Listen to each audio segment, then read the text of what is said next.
د متلونو کیسې له خپل وطنه ګل وطنه کتاب څخه.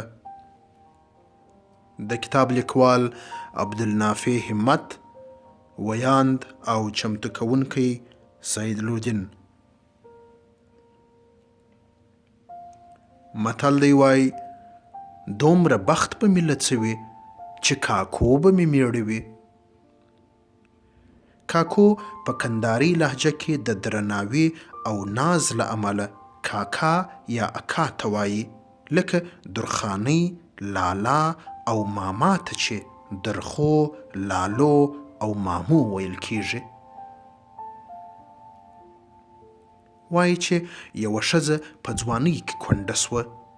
یو څه وخت یې صبر وکړ، خو وروسته یې ژوند تریخ او یوازې ژوند کول ورته ګران سوه. فیصله یې وکړه چې میړه وکړي.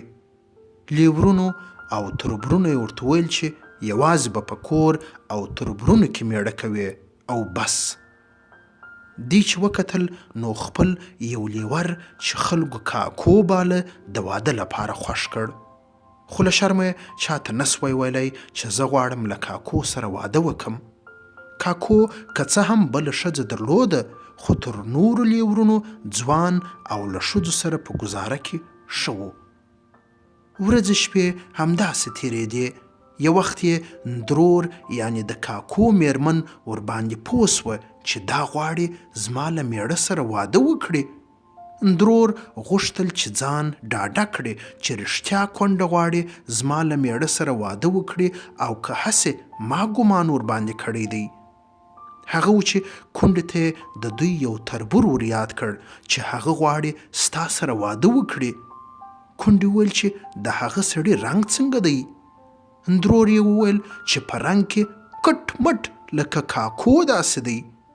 په دې وخت کې د کونډې تر خولې بېواره ووتل، دونه بخت په ملت سوي چې کاکو به مې میړه وي.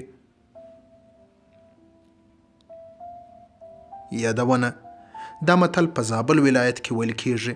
کله چې یو څوک په خپل نصیب او برخلیک خوښ نه وي، ځان بدمرغه بولي او خپل د خوښې مقام او ارمان ته نسي رسېدی، نو له ناهیلۍ څخه دا متل وایي. د کتاب لیکوال وایي چې دا کیسه په 1489 شمسي کال د لړم د میاشتې پر 4مه نیټه ښاغلي سعید زابلي په ټلیفون کې راته ویلې ده.